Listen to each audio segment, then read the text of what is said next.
Okay, you guys, I've been working on some of these real estate math questions. And as I was working on it, I thought I would stop and just work through them with you guys so you can see on screen of me working each problem out and seeing how I got the answer.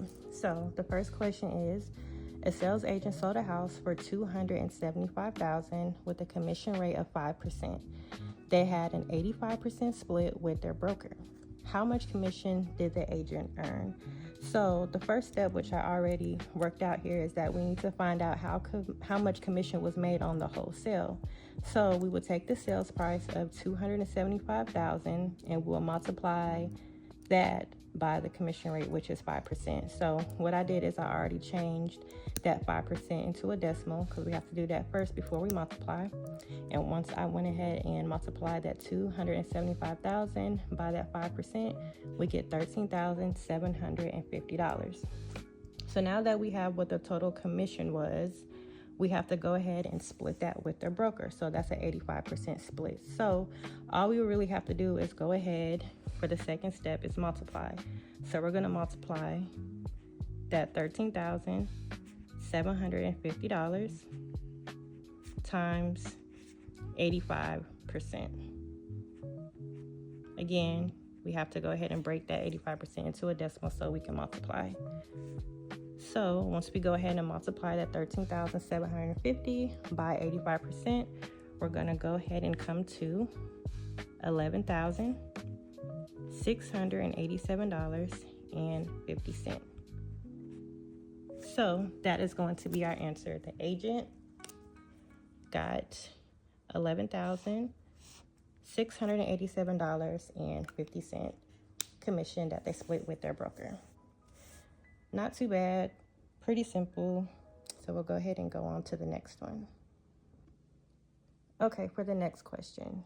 What is the transfer tax on a home assessed at $160,000, appraised at $175,000, and sold at $190,000 if the rate is $1.50 per 500?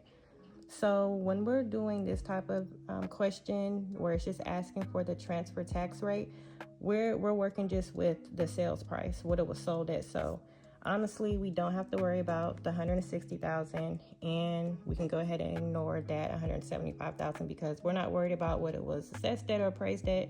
We're just worried about what it was sold at, which is that $190,000.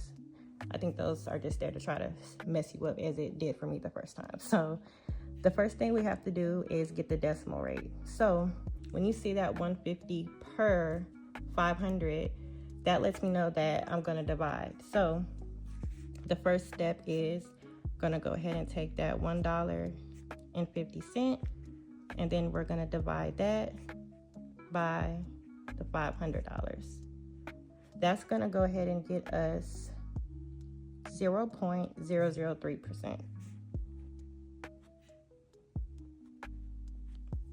Then after we have our decimal rate, the next step is to multiply by that sales price, that $190,000. So next step, 190,000 times 0.003%. And that is going to get us $570. So there is two different ways that you can work out this problem, but this one is more calculator friendly. And of course, we know that on the exam day that you go in to sit for your exam, you get a scratch piece of paper, and they do give you like a basic calculator. So since of course we know it's timed, I figured that I'm going to stick with the method that is going to get you the answer the quickest. Very calculator friendly. Plug in those numbers and get your answer so you can move on to the next question. Okay, the next question is, a buyer makes a 20% down payment and obtains a $75,000 mortgage. What's the original sales price? So when I see a question like this and I see that whatever the percentage was of the down payment, I just normally subtract that from 100, because subtracting that from 100, and in this case it's 80%, that's letting me know that that's what was financed. 80% was financed of this price here. That's pretty much how we got this price. So since I know that 80% was financed and they put 20% down for the down payment, that just lets me know what I have to do on the next step. So the next step is all I really have to do is divide 75,000 by 80%. So I'll just go ahead and do 75,000 divided by 80%, which we have to put that in decimal form first. 93,750 dollars.